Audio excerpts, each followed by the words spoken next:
Hey guys, we're starting our last unit today. We're really close to being finished up. Make sure you check out the remote learning guide. It's updated on Edmodo. It may not tell you necessarily that it's updated, but it is updated.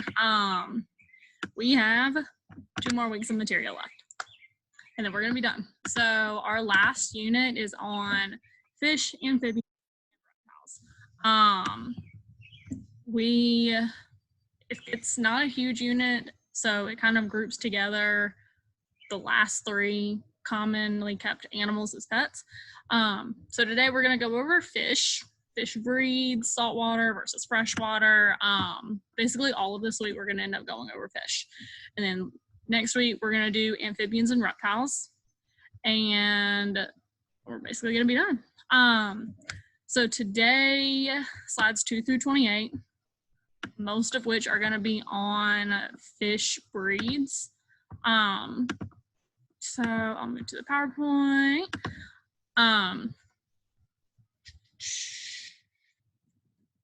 Left shark or right shark. I guess I don't know which one that is. Left shark? One left shark. All right, so we're going to go over freshwater fish first, and then we're going to end up moving into saltwater. Whoopsies. So freshwater fish can be egg layers or live-bearing fish, meaning they can either lay eggs and the fish eggs will hatch, or they're gonna give live birth. When they give birth, those fish are gonna come out swimming around. Egg-laying fish, the females, after the eggs are fertilized, the eggs stay in the female and they mature until the female finds a spot where she can lay them. Think about, we don't talk about salmon, but I'm pretty sure that salmon are egg-laying fish, and that's why they have to try to swim upstream so far so that they have to swim through the rough water so that they can get to the calm water so that they're able to lay their eggs. So egg layers, we're gonna go over some egg-laying fish. So the first one, we got koi's. When you go in, like, typically it's like a Chinese restaurant. I know back home it was like this one Chinese buffet, and they had a fish pond in the restaurant, and the fish pond had koi's. Koi's are they remind me of overgrown goldfish, but they can come in a bunch of different colors. They're egg-laying fish. They are actually in the goldfish family, but they come in tons of different colors. They can be solid orange, they can be yellow, they can be white, they can be spotted, they can be black. Tons and tons of different colors, and they grow pretty big. Once koi's reach about 5 inches long, you can move them into outside ponds, and from there they're going to end up growing as big as they can for the space that they're in. Fish are really cool in that they're typically going to grow to the size that their tank can hold them at. So depending on the size of the pond that you keep the fish in, if you keep them in like maybe like a 10 by 10 foot pond, they can end up growing like 3 feet long. They can be really big. Growing up, we had a koi pond for a couple years in our backyard, and our koi pond was maybe like 5 feet by 10 feet, 5 feet by 8 feet maybe.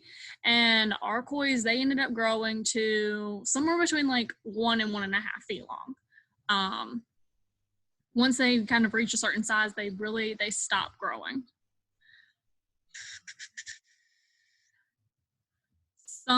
Some fish, which we're going to end up getting into later, some fish, they will only live in certain levels of the aquarium or the pond or the tank or wherever it is that they're kept. Some only live on that top layer. They live really close to the surface. Some only live on the bottom, like bottom feeders. That's where that term comes from. They're fish that live on the bottom, and that's where they eat. And then there's some fish that live in the middle column. Koi's, they're not picky. They will go up and down. They don't really have a set range where they typically like to be. When you feed them, they will come up to the surface though. Next one is goldfish. Super popular pet. You see them all the time in pet stores, at fairs, circuses, stuff like that, because they're really, really common pets. They're also, at least in my case, really easy to kill. They're not, they say apparently goldfish are supposed to be hardy pets. I had probably 10 goldfish growing up, and every one of them died in like the span of like 2 weeks to a month. They just, I don't know what it was. I could not keep them alive. They're freshwater fish. They like waters at a cooler temperature. So like basically if we were to get in 68-degree water, that sounds like, oh, that's not too bad. Like an air temperature of 68 is way different than a water temperature 68. Water temperature 68 is like, I'm going to get hypothermia. And you might actually get hypothermia from 68-degree water. The reason they say goldfish are hardy animals is that they can live in like just about all types of water as long as it's relatively clean. But again, I don't know what I was doing wrong. They're supposed to be really hard to kill pets. So I do have this video. Some people, I don't know any like fish vets, but honestly, I wish I did, because I don't know how you make a living being a fish vet, because I don't think I'll ever own a fish that I will care enough about to take it to the vet when it gets sick. So like here's one story that I saw where this man, he didn't take it to the vet, but he literally built his fish a wheelchair because his fish was swimming upside down. So fish have this thing called a swim bladder, and it kind of like, it fills up with water and it keeps them upright. If their swim bladder deflates or doesn't work properly, they'll end up tipping over. They won't end up dying, but they're literally going to be upside down. So this guy built his fish this little contraption to keep him swimming upright. And then this is a video of someone who took their fish to the vet because it had like a tumor on its head. So we'll watch that. I don't really think there's any sound, but fish surgery, it's a thing. Yeah, they saw the tumor. They're working on trying to cut it off, scraping it off as best as they can, putting the fish back in the water. Couldn't be me. That's all I can say. The fish that I did love having as a pet when I was younger was a betta fish. I had a betta fish and that thing lived for like 2 years. They're freshwater fish. They're egg-laying fish. The males are known for being very, very, very aggressive, and that's due to their territorial nature. You can keep female bettas in the same cage, but male bettas, absolutely not. And you definitely don't want to keep a male and a female together because they will mate and they will have babies. And that male is going to be territorial against the babies as well. They come in all different colors. They can even be kind of like this ombre effect where they start out dark and they get lighter. They can be red, purple, pink, yellow, a combination of those colors. They're really, really pretty fish to look at, and I found that they're probably the hardiest fish that I ever had as a pet. And they do prefer a warmer tank, so 80 degrees is pretty warm for a fish, plus or minus 3 degrees. So they prefer a range of like 87 or 77 degrees to 83 degrees. Because of this high temperature, they do need a heater in their water, because there's no way, unless your house is 80 degrees, there's no way the fish's water is going to be 80 degrees.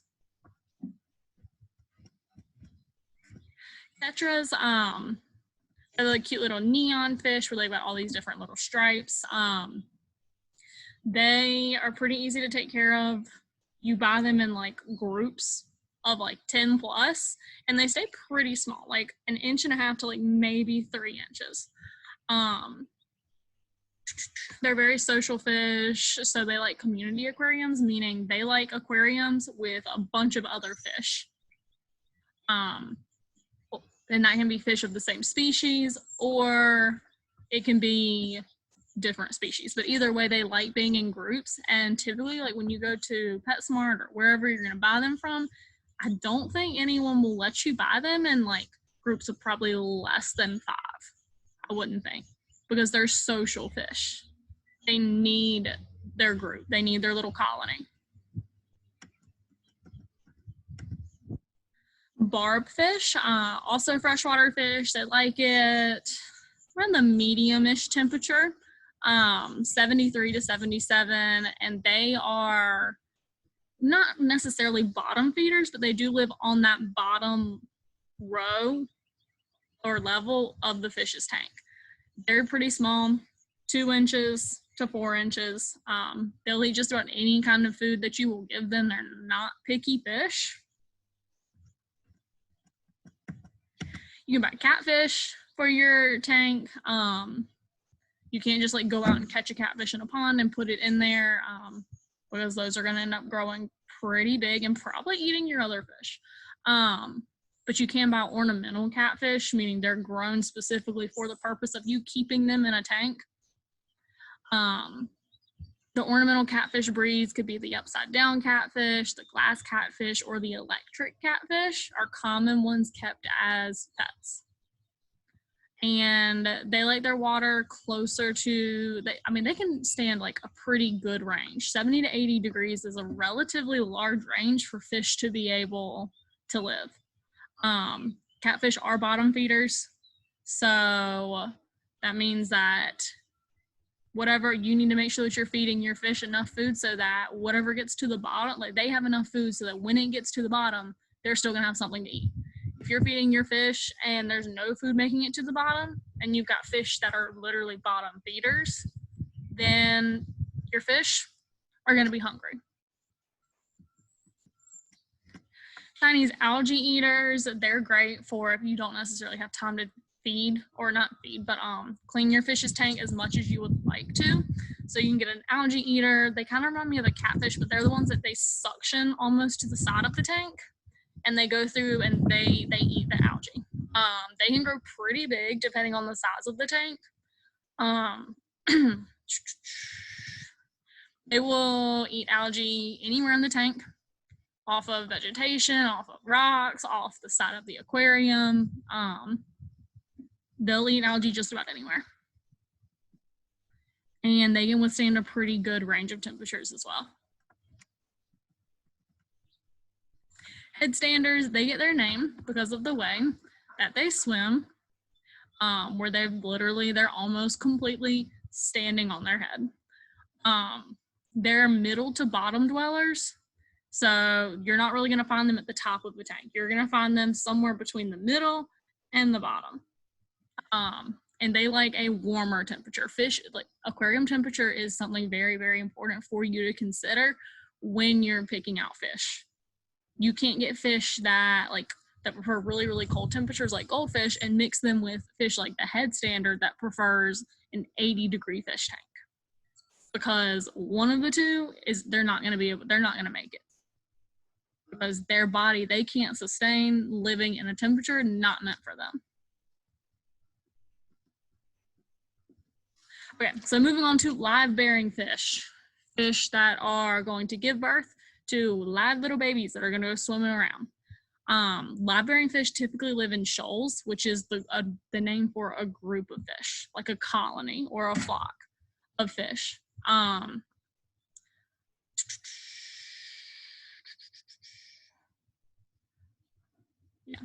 Pretty straightforward. So first, live-bearing fish we're going to go over are guppies. Guppies are super popular to be kept as pets. They come in like tons of different varieties, so they can have different shaped tails, different shaped fins, different colors and patterns. Again, live-bearing fish, they live in groups, they live in shoals. So when you go to PetSmart or Walmart and you get your fish, you're gonna have to get like at least 5 of them or more. They prefer their water temperature a little bit on the cooler side, 68 to 75 degrees. 68 is pretty chilly, 75 is like a nice medium temperature, not quite getting to that hot level. If your guppies do end up breeding, they can give birth to 50 little babies at a time, which may be something that you do or do not want. When they give birth, though, you got to keep in mind that sometimes the adults will eat the babies. It's just a thing. They're animals. They do it. It happens. So if you plan on raising and breeding guppies, then as soon as those little babies come out, you better be scooping them out or scooping your big fish out.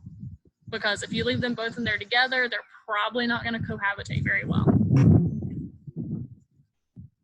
Swordtails, they get their name from a little sword on their tail.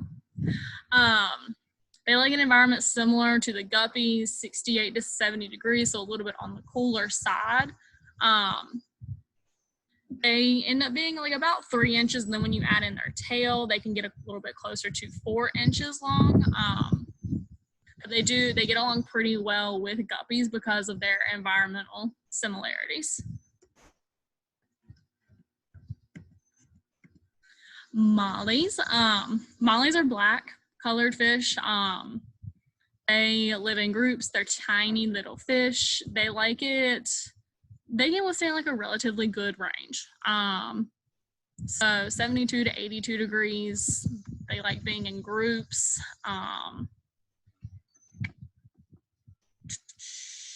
Some mollies, genetically, if their fins grow too large, then it makes swimming difficult. Because they count on their fins to, one, allow them to be able to move, but to also keep them balanced.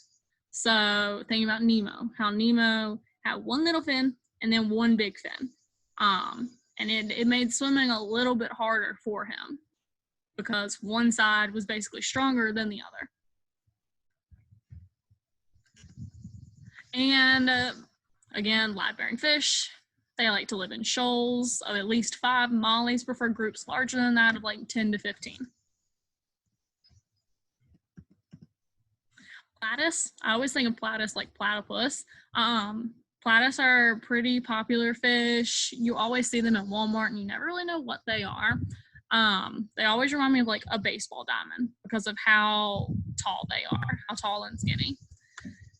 They withstand a good length, or not length, but a good range of temperatures, 68 to 77. They don't grow too big, max 2.5 inches. Typically, you're only going to see them about like maybe an inch long. All right, so from freshwater fish, moving into saltwater fish. Another consideration that you want to make when you're picking out fish as a pet is you can't mix salt and freshwater. You got to do all freshwater or all saltwater because, again, your fish, they have very different needs. So saltwater fish, they live in salt water. Surprise, surprise. So the way you can get salt water is not by like going to the beach and scooping up some ocean water, but by adding sodium chloride, the chemical name for salt, to your water. Most of your saltwater fish are going to be egg layers, and they're going to be ornamental, meaning they've been bred for the purpose of you keeping them as pets. They're bred in captivity. It's not like referencing Nemo, where they like go out and they scoop up these wild fish and sell them off as pets. Because those fish get very, very stressed out, and stressed out fish die more quickly than anything I've ever seen. So ornamental fish, they're breeds that you can get from a pet store that have been bred in captivity to be kept as pets. So the angelfish, some angelfish can live in freshwater, and that is, again, some. They may or may not. It's going to be a fish by fish kind of case. And we'll get into why that is a little bit later. It refers to how the fish filter the salt through their body. Some fish are better at it than others. Angelfish, they have like a really delicate appearance because they've got these like long fins, and right down here you can see they've got, I don't even know what these are called, but they've got these, so they look like really delicate and cute, but they're actually really hardy fish. They like a warmer temperature. Typically, your saltwater fish are gonna like warmer temperatures because saltwater is normally gonna be warmer than freshwater is. So with your saltwater fish, you're more than likely gonna need some kind of heater in your fish's tank. And the eggs, because they lay eggs, angelfish eggs are carried in the parent's mouth, and then they're placed either in the tank. They're either placed in like the plants, like the foliage, or down in the sand, so that they can stay warm and stay protected throughout the incubation process until they're ready to hatch. Butterfly fish, again, they like water temperatures warmer. They're really pretty because of these really bright colors and patterns where they've got like the stripes, they've got the circle. They're really popular as pets because of their colors. A lot of people, when they get fish, they want pets that are going to catch the eye. So few things catch the eye better than a very bright yellow fish. But butterfly fish, they need a lot of space because they are territorial. So they may not be the best fish for you to have if you've only got a tank that's like 2 feet. One that's a really, really, really tiny cage, but they're gonna need a lot of space for them to be able to swim around. And they're kind of like betas in that they don't need to be kept with others of their species. Butterfly fish should not be kept with butterfly fish. You should have one butterfly fish and that is it.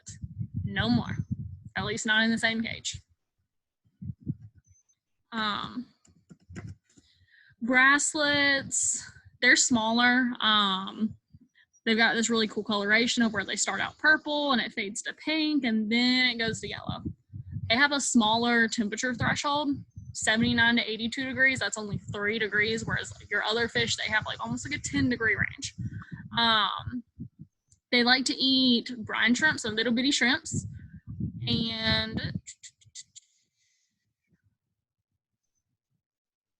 they, just like the betas, they get along with other fish, but don't get along with their species. They're territorial, they're aggressive, they need a big tank, and they don't need to be around other bracelets. The Royal Gamma is just a kind of like a classification. So kind of like how we have poodles, but you can have the miniature poodle, the teacup poodle, and the standard poodle. With bracelets, the Royal Gamma is one of those little subdivisions. Clownfish, this is what Nemo was. Clownfish, they're orange and they have white bands that are outlined in black.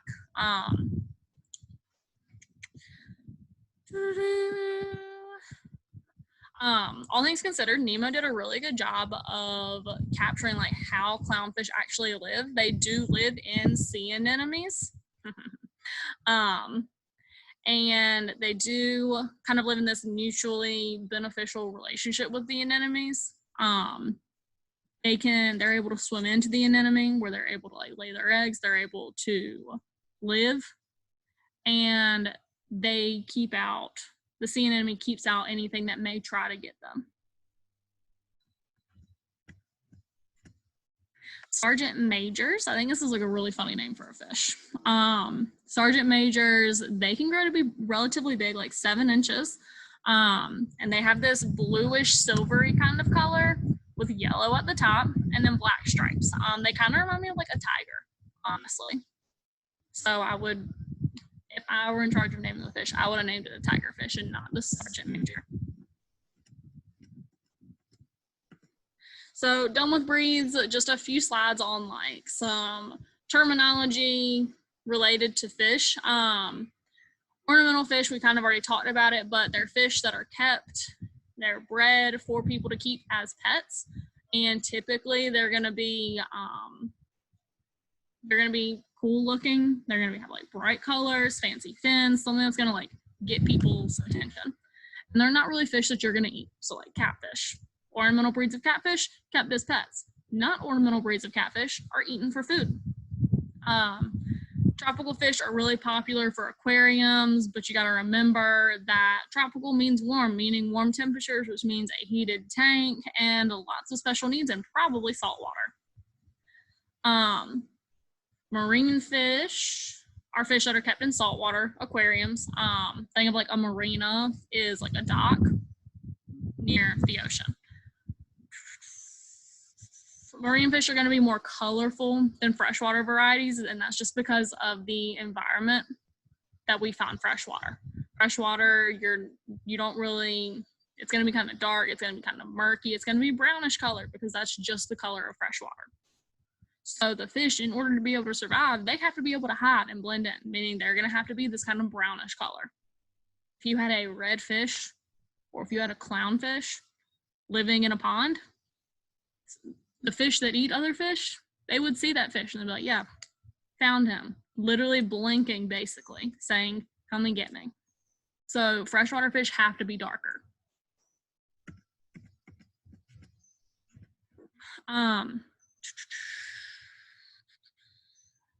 Obviously, freshwater fish, you gotta keep them in fresh water, meaning not salt water. Community fish is a term that we use for fish that they live well in aquariums with other fish species. So you can have a community tank or a species tank. Community tanks are tanks that have fish of all different species that live well together. Species tanks are tanks for fish that live really well with only their breed or only their species. So like betas. Piranhas is one example. Most of the fish that we talked about, the tetras, the barbs, the mollies, the swordtails, most of the fish that we talked about live well in communities. Not many of the fish that we talked about have to be kept with just their species or completely by themselves.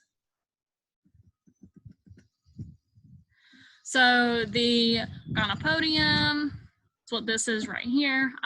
It's kind of like a modification of, or an evolutionary change to the fish's anal fin, which is the fin near their anus, which would be right along in here.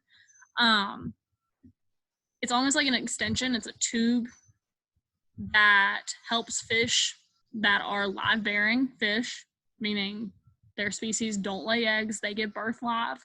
The gonopodium helps to serve as like a passage for the sperm to get to the female.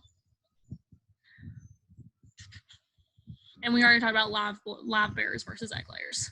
Live-bearing fish give birth to live fish. Egg-laying fish lay eggs, and the eggs have to hatch. Shoals are small colonies of fish, typically 5+. Oh, I'm sorry, excuse me.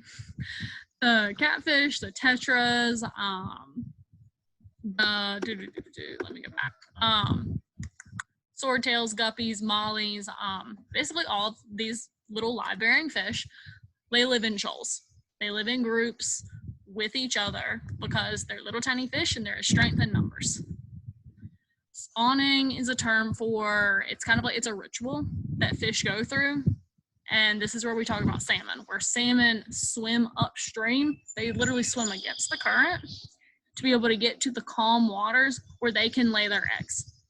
And the cool thing about that is that salmon only spawn where they were born. So a female salmon is not going to lay her eggs unless she can get to the spot where she was born. So if a dam is built, if a bear is blocking the way and they can't get by, if there's people fishing, if she cannot get to the place where she was born, she's not going to lay those eggs. That's why it's really important that we try to preserve the fish's habitat, because salmon, they're only going to give birth where they were born. And if they lose that place, they're not going to have any more babies. They're not going to lay any more eggs. Scales are, they're kind of like a little body of armor. They're thin, bony plates, and they grow out of the fish's skin, out of their dermis. And the scales end up overlapping each other to provide like extra layers of protection. So you've got one scale and then the next scale grows out and the next scale grows out. so that they stack on top of each other.